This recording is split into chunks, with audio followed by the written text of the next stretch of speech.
अस्सलाम वालेकुम दोस्तों, इन साइड पे मौजूद फ़खर में खुश आमदीद। लें जनाब, दुबई में रौनक लग गई।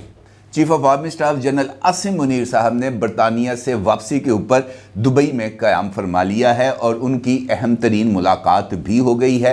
और ISPR के मुताबिक chief of army staff general Asim Munir साहब ने दुबई में अपने क़याम के दौरान मुत्तहिदा अरब अमारात के प्रेसिडेंट शेख अब्दुल्ला बिन अल नहयान से न सिर्फ मुलाकात की है बल्कि उनसे बामी दिलचस्पी के अमूर पर तबादला ख्याल भी किया है। ये एक ऑफिशियल वर्शन है जो सामने आ चुका है, लेकिन इस खबर का एक दूसरा हिस्सा भी है और दुबई से इसी खबर के दूसरे हिस्से के ऐन मुताबिक आसिफ अली जरदारी साहब भी 2 रोज़ कबल अचानक कराची से खुसूसी तैयारे पर परवाज करते हैं और वो दुबई पहुंच जाते हैं।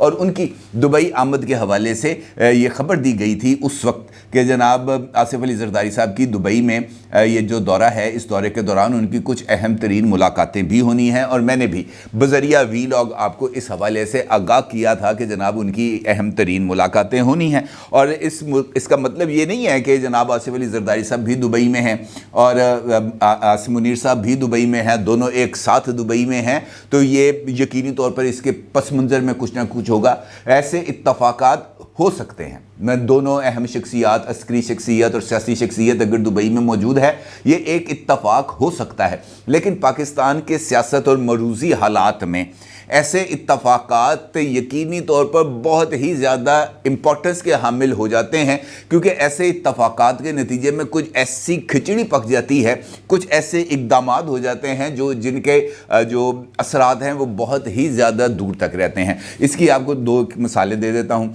एक ऐसा ही इत्तफ़ाक़ हुआ था आज से कुछ अर्सा पहले लंदन में, जहाँ पर उस वक्त के chief of DG ISI general Zaheerul Islam साहब लंदन में देखे गए थे। उसके बाद उसी इत्तफ़ाक़ की कड़ी में इमरान खान साहब भी लंदन में पाए जाते हैं और उसके साथ साथ जो है इलामा तारुल कादरी साहब वो भी लंदन में मौजूद होते हैं। ये भी एक इत्तफ़ाक़ होता है कि जनाब वो एक इमारत की एक लिफ्ट में पाए जाते हैं, तीनों शख्सियात एक साथ। इत्तफ़ाक़ हो सकता है, लेकिन इत्तफ़ाक़ ये भी हो सकता है कि उसी लिफ्ट में जियो न्यूज़ के कॉरेस्पॉन्डेंट मुर्तज़ा अली शाह साहब भी मौजूद हों।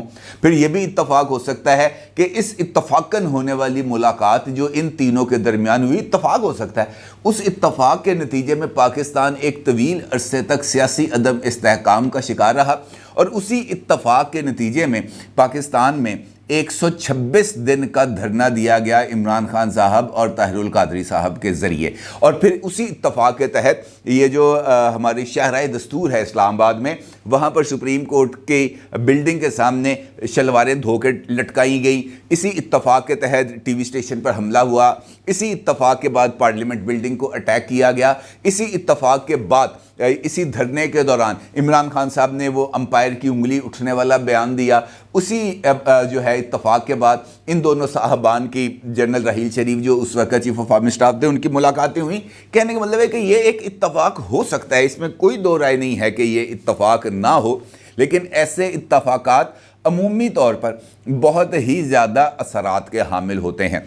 अब मैं ये नहीं कह रहा कि जो है दुबई में chief of army staff general Asim Munir साहब और आसिफ अली जरदारी साहब की मुलाकात तो होगी और इस मुलाकात से कुछ ना कुछ जो चीज़ है वो बरामद हो सकती है, लेकिन ये भी एक इत्तफ़ाक़ है कि जिस वक्त ये दोनों शख्सियात दुबई में मौजूद हैं, यहाँ पर डिफ़ॉल्ट की बातें चल रही हैं। ये इत्तफ़ाक़ भी है कि जिस वक्त वो दोनों शख्सियात दुबई में मौजूद हैं, पाकिस्तान में इंतखाबात को आगे लेके जाने की बातें हो रही हैं। ये भी इत्तफ़ाक़ है कि ख़ुद जो वफाकी वज़ीर दाखिला हैं राना सनाउल्लाह साहब, वो इस बात का इजहार कर रहे हैं कि उनकी ख्वाहिश है कि वफाक और सूबों के इंतखाबात एक साथ हों और वो भी अक्टूबर में हों। ये भी एक इत्तफ़ाक़ है। ये भी इत्तफ़ाक़ है कि इसी नतीजे में जो लाहौर हाई कोर्ट का एक फ़ैसला आया और उसके बाद हुकूमती हलकों में फ़ाइनेंशियल एमरजेंसी के निफाज के हवाले से गुफ्तगू हो रही है और उसके लिए कुछ जो मराहल हैं वो तय किए जा रहे हैं और इस बात का भी इम्कान है कि ये फ़ाइनेंशियल एमरजेंसी कुछ ज़्यादा दूर नहीं है इसका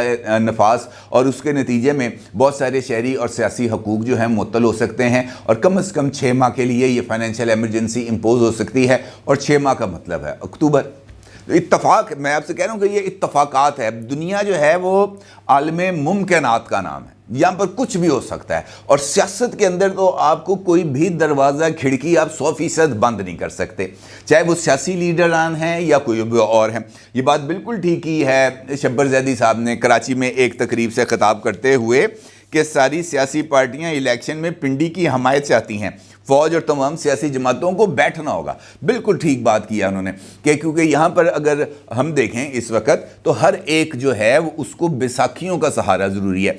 हर एक पॉलिटिकल लीडर या पॉलिटिकल लीडरशिप यही चाहती है कि उसकी हमायत की जाए। इमरान खान साहब ने कल क्या कहा था, उन्होंने भी यही बात की थी कि जनाब ये जो है ताली दोनों हाथों से बजती है, मैंने हाथ बढ़ाया हुआ है, दूसरी तरफ से हाथ आगे नहीं आ रहा, जिस तरफ दूसरी तरफ से हाथ आगे आ जाएगा ताली बज जाएगी। जब तक दूसरी तरफ से हाथ नहीं आगे आता मैं अपना हाथ ऐसे वेव करता रहता हूँ, नहीं कहते कैमरे की तरफ देख के हाथ हिलाना। तो ये बिल्कुल ऐसी ही सिचुएशन है जो इस बात की तरफ इशारा कर रही है कि यहाँ पर सब कुछ उस तरीके से नहीं चलता जिस तरह दिखाई देता है। ये एक ऐसा सर्कस है जहां पर मदारी डुगडुगी बजाता है बंदर को नचाने के लिए, लेकिन शेर आके खड़ा हो जाता है। यह ऐसा सर्कस है जहां पर वो जो आर्टिस्ट हैं, वो जो एथलीट्स हैं, जो ये करतब दिखा रहे होते हैं, वो करतब कुछ और दिखाने की कोई तैयारी कर रहे होते हैं, लेकिन असल में कोई और चीज़ सामने आ जाती है। पाकिस्तान की पॉलिटिक्स ऐसी ही जो है वो रंगारंगी का नाम है। और अगर शब्बर जैदी साहब का मैं जिक्र करूं तो ये वही शब्बर जैदी साहब हैं जिन्होंने कुछ अरसा पहले 2 और माहिरीन मईशत के साथ कुछ अहम तरीन शख्सियात से मुलाकात की थी और उनके सामने पाकिस्तान की एक मुआशी सूरत हाल की तस्वीर कशी की थी, ये कहते हुए कि जनाब ये एक इम्पार्शियल ओपिनियन है जो आपको दी जा रही है और उसके नतीजे में पाकिस्तान इस वक्त नक्को नक डूब गया है। इस बात में कोई दो राय नहीं है कि वाक़तन पाकिस्तान इस वक्त संगीन तरीन माशी बहरान का शिकार है। लेकिन उसी मईशत के डॉक्टर ने जिन्होंने अहम तरीन शख्सियात से मुलाकात करके अपने मर्ज़ की जो मर्ज़ है मईशत को लाहक उसकी तशखीस की थी, उन्हीं 3 में से एक डॉक्टर यानी माशी डॉक्टर ने, जिसका मैं भी जिक्र कर रहा हूँ शब्बर जैदी साहब, उन्होंने इस बात का इज़हार कर दिया कि पाइन डिफ़ॉल्ट का ऐलान कर दो। उन्होंने कहा जनाब हकीकी मानों में डिफ़ॉल्ट हो चुका है, सिर्फ ऐलान होना बाकी है, तो ये ऐलान भी कर दें। और साथ उन्होंने इस बात का भी इंकशाफ किया कि डिफ़ॉल्ट के बाद मईशत जो है वो तरक्की करती है, मुल्क तरक्की करता है अगर वो डिफ़ॉल्ट का ऐलान कर दे। अब ये इस सवाल का जवाब तो यही डॉक्टर साहब दे सकते हैं कि किस तरीके से डिफ़ॉल्टेड मुल्क जो है वो तरक्की कर सकता है, और अगर उनके पास ऐसी कोई मिसालें हैं तो दें। ऑलरेडी उनकी तरफ से ये बात सामने आई कि यूक्रेन भी डिफ़ॉल्ट कर चुका है और रशिया भी डिफ़ॉल्ट कर चुका है और इन दोनों के डिफ़ॉल्ट से कोई असर नहीं पड़ा। ये चूँकि एक इंकशाफ है मेरे सामने, तो यकीनी तौर पर इसको अब देखना पड़ेगा कि रशिया ने कब डिफ़ॉल्ट किया और यूक्रेन ने, तो एक जंग ज़दा मुल्क है, उसके लिए तो बात करना और दूसरी बात है।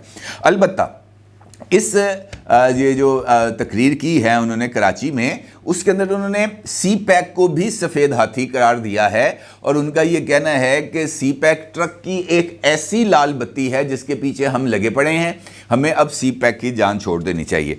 तो आप अंदाज़ा लगा सकते हैं जनाब कि हमारे ये जो मईशत के डॉक्टर्स हैं जो जाकर इस्टेब्लिशमेंट को या अहम तरीन शख्सियात को मशवरे देते हैं कि जनाब आपको मईशत को संभालने के लिए किस किस तरह के इक़दामात करने चाहिए, वो आपके सामने है। अलबत्ता एक और माहिर मईशत रह चुके हैं साबिक़ वफाकी वज़ीर ख़ज़ाना, वो अब सरकार के मेहमान बनने जा रहे हैं और सरकार ने शौकत तरीन साहब साबिक़ वफाकी वज़ीर ख़ज़ाना पाकिस्तान तहरीक इंसाफ के वो लीडर जिनके ऊपर 8 अरब रुपए की करप्शन का केस ख़त्म कराने के लिए इमरान खान साहब ने बाजवा साहब से दरख्वास्त की, बाजवा साहब ने जनरल फैज़ हमीद साहब को ऑर्डर दिया और जनरल फैज़ हमीद साहब की मेहरबानियों से या उनके फैज़ से शौकत तरीन साहब के ऊपर 8 अरब रुपए की करप्शन का केस माफ़ हुआ। और ख़ुद शौकत तरीन साहब ने कल एक टीवी चैनल के साथ गुफ्तगू करते हुए इस बात की तस्दीक की कि जनाब वो जो हैं जनरल फैज़ हमीद साहब, उनसे ये कहा गया था, बल्कि उन्होंने कहा कि मैंने खुद भी उनसे कहा था कि यार मेरा मुकदमा नहीं सुनते पे ज़रा उन्होंने कह दो कि मेरा मुकदमा सुन लें। अब अगर उन्होंने इस हद तक बात की तस्दीक कर दी है तो फिर बाकी तो बात खुद ब खुद हो जाती है कि अगर जनरल फैज़ साहब किसी जो है अदलिया के किसी भी शख्सियत के साथ, क्योंकि मुकदमा ख़त्म कराना है, या नैब के साथ रब्ता करें और कहें जनाब ये शौकत तरीन के मामले को ज़रा सेटल कर दें, तो मामला सेटल हो जाएगा। वो ये नहीं होगा کہ جناب انہوں نے کہا تھا کہ اس مقدمے کو چلائیں، ذرا فاسٹ ٹریک چلائیں، تو ہم نے فاسٹ ٹریک چلا کے شوکت ترین صاحب کو الگ کر دیا. نہیں، جو فون آیا سیٹل کر دیں تو اٹ مینس کہ یہ فائل نے کلوز ہونا ہے، پھر وہ فائل کلوز ہو جاتی ہے. اب شوکت ترین صاحب کی ایک آڈیو کال تھی جو لیک ہوئی تھی جب آئی ایم ایف کے ساتھ پچھلی مرتبہ سینگ پھنسے ہوئے تھے، تو اس وقت انہوں نے پنجاب اور کے پی کے سابق وزرائے خزانہ سے رابطہ کیا تھا. ان سے کہا تھا کہ آئی ایم ایف کو فون کریں کہ جناب اسی طرح پیسے پوسے کوئی نہیں دینے، ہم نے کوئی بجٹ سرپلس نہیں دینا. اب ایف آئی اے نے وزارت داخلہ سے اجازت مانگ لی ہے کہ جناب ہم شوکت ترین کو گرفتار کریں. تو یہ بھی ویسے ہی ماہرین معیشت ہیں، لہٰذا یہ جو ماہرین معیشت ہیں ان کے اوپر آپ کو کسی طور پر بھروسہ کرنے یا ایسے ماہرین معیشت کے اوپر کان دھرنے کی ضرورت نہیں ہے. لیکن اب کیا کریں، میں نے آپ کو بتایا نا کہ یہ عالم ممکنات ہے. پاکستان کی سیاست ایک ایسا منظر پیش کرتی ہے جہاں پر کسی بھی وقت کچھ بھی ہو سکتا ہے. بڑے بڑے دھماکے یوں کر کے لاپتہ ہو جاتے ہیں، ایسے چٹکی بجاتے، سمجھ نہیں آتی کہ یار یہ ایشو تو کل چھت پھاڑ کے باہر نکل رہا تھا، آج اچانک لاپتہ ہو گیا. یا اچانک ایک ایسا ایشو آتا ہے جو بظاہر نان ایشو لگتا ہے لیکن وہ ایک دم اتنی ہائپ کریٹ کر لیتا ہے کہ کسی کے قابو میں نہیں آتا. عمران خان صاحب کی مثال آپ کے سامنے ہے. ایک جلسہ لاہور میں کیا اور اس کے بعد عمران خان صاحب والا پروجیکٹ اس بلندی تک پہنچا کہ عمران خان صاحب وزیر اعظم بن گئے. اور پھر وہی پروجیکٹ کو جب انہوں نے دیکھا کہ یار پروجیکٹ ساڑھے نکو نک آ گیا، اس کو بند کرنے کی کوشش کی، وہ اور زیادہ گلے پڑ گیا. پاکستان کی سیاست ہے نا، کچھ بھی ہو سکتا ہے. لہٰذا آرمی چیف ہوں یا آصف علی زرداری صاحب ہوں، ان کے دبئی میں ایک ساتھ موجودگی سے پریشان ہونے کی ضرورت نہیں ہے یا خوش ہونے کی ضرورت نہیں ہے.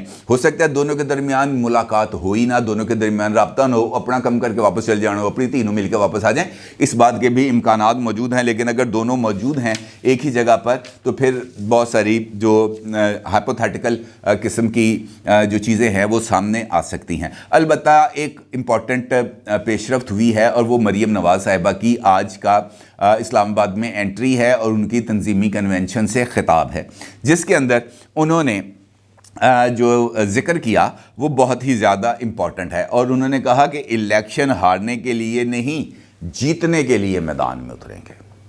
بہت زبردست قسم کا انہوں نے یہ پریڈکشن کی ہے کہ ہم الیکشن ہارنے کے لیے نہیں بلکہ جیتنے کے لیے میدان میں اتریں گے. کیسے؟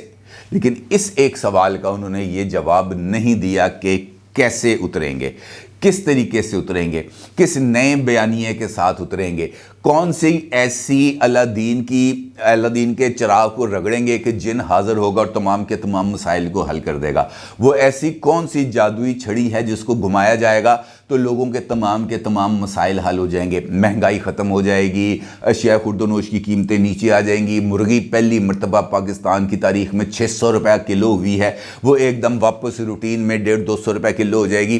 لیکن وہ جادو کی چھڑی کب گھمائی جائے گی، کون گھمائے گا، اور اس جادو کی چھڑی کو گھمانے کے بعد جو مسلم لیگ نون ہے وہ جیتنے کے لیے میدان میں اترے گی، اس کے بارے میں کچھ نہیں بتایا گیا. البتہ یہ ضرور انہوں نے کہا کہ یہ کام ہم کر گزریں گے اور ہم نے انتخابات کی تیاری کر دی ہے، اور ان انتخابات کے لیے انہوں نے تیاری شروع کر دی ہے جس کے ابھی جو ہے سامنے آنے کا کوئی امکان نظر نہیں آ رہا. جس طرح میں نے آپ سے گزارش کی، رانا ثناء اللہ صاحب نے تو کل ٹی وی ٹاک شو میں بیٹھ کر اس بات کا اظہار کیا کہ ہم چاہتے ہیں کہ اکتوبر میں الیکشن ہو. ایک جانب اکتوبر میں الیکشن کرانے کا اعلان، ایک جانب ہم نے الیکشن کی تیاری شروع کر دی، اور ایک جانب فائنینشیل ایمرجنسی کو امپوز کرنے کے لیے سیریس کنسیڈریشنز کے عمل کا آغاز. تو یہ بھی ایک ایسا ابہام ہے جس کا جواب ملنا بہت زیادہ ضروری ہے. تو یہ ایک ایسا کھلارا ہمارے ارد گرد پڑا ہوا ہے، ایک ایسا میس ہمارے ارد گرد ہے جس کو سمیٹنے کے لیے بہت زیادہ ایفرٹ کرنی پڑے گی. لیکن اس میس کو سمیٹنے کے لیے کون آگے آئے گا، یہ ایک امپورٹنٹ سوال ہے. کیا جنرل عاصم منیر صاحب آگے آئیں گے؟ کیونکہ میرا خیال ہے کہ ان کے آگے آئے بغیر یہ مسئلہ حل نہیں ہو پائے گا. جب تک تمام سٹیک ہولڈرز ایک جگہ پر آ کر بیٹھیں گے نہیں، کچھ پالیسیز کو طے نہیں کریں گے، آگے بڑھنے کے طریقہ کار کا تعین نہیں ہوگا، اگلے 10 سال کے لیے معیشت نے کس ٹریک پر چلنا ہے اس کا تعین نہیں ہوگا، کس طبقے نے سب سے زیادہ قربانی دینی ہے اس کا تعین نہیں ہوگا، غریبوں کے لیے کس طریقے سے جو ہے ان کو لائف سپورٹ ملے گی इसका तयन नहीं होगा। बहुत सारे सियासी फैसले, सियासी ढांचे, सिविल स्ट्रक्चर के अंदर जो है वो इस्लाहात, वो ये जब तक तमाम चीज़ें एक ग्रैंड डायलॉग के अंदर तय नहीं होंगी, और ख़ास तौर पर इख्तिसाब के नाम पर इंतकाम, और उस इंतकाम के लिए रियासती ताकत का इस्तेमाल, जब तक ये तमाम चीज़ें रुकेंगी नहीं तब तक ये मामला आगे नहीं बढ़ेगा। और मेरा ये ख्याल है, मेरी ये राय है कि हमें सियासी खिचड़ी पकाने की बजाय एक मर्तबा एक बड़ी सारी देग लेकर, यानी इन तमाम लोगों को, ये जो तमाम पॉलिटिकल और स्टेट के स्टेक होल्डर्स हैं, इनको अगर मिलाकर बिठा दिया जाए और उसको बिठाने का क्रेडिट जनरल आसिम मुनीर साहब ले लें एक मर्तबा, तो शायद हमारे मसाइल हल हो सकें। तय कर दिया जाए कि जनाब प्रायोरिटी क्या है, तरजीहात कौन सी हैं, आगे बढ़ने के लिए सबसे पहले हमने किस चीज़ पर फोकस करना है, इंतखाबात या रियासत, हमने इन दोनों में से किस चीज़ का इंतखाब करना है, तभी चीज़ें आगे बढ़ सकती हैं। लेकिन उसके लिए लीड लेना पड़ेगी, या अदलिया के किसी शख्सियत को, यानी चीफ जस्टिस ऑफ पाकिस्तान को, या चीफ ऑफ आर्मी स्टाफ को, क्योंकि ये दो ही ऐसी शख्सियात हैं जो इस सारे अमल के अंदर कोई ना कोई रोल प्ले कर सकती हैं, बनिस्बत इसके कि हम अलग अलग बैठकर अलग अलग जगहों पर खुलेआम खुफिया या राब्तों के ज़रिए या कानाफूसी के ज़रिए या मैसेजेस के ज़रिए या किसी और जो है मैसेंजर्स के ज़रिए हम जो है अपनी लाइन को सेट करें। बेहतर यह है कि एक मर्तबा बैठकर इस तमाम इश्यूज़ को एड्रेस कर लिया जाए, तो ये ज़्यादा बेहतर है, और इसके लिए वक्त हमारे पास कम है। अगर जल्द अज जल्द इन चीज़ों को एड्रेस ना किया गया, ओपन एंडेड छोड़ा गया, तो फिर ज़्यादा प्रॉब्लम्स होंगी। बेहतर यह है कि इन तमाम मुश्किलात के हल के लिए एक मर्तबा ग्रैंड डायलॉग कर लिया जाए। अपनी राय का ज़रूर इज़हार कीजिएगा। आपका बहुत शुक्रिया। अल्लाह हाफ़िज़।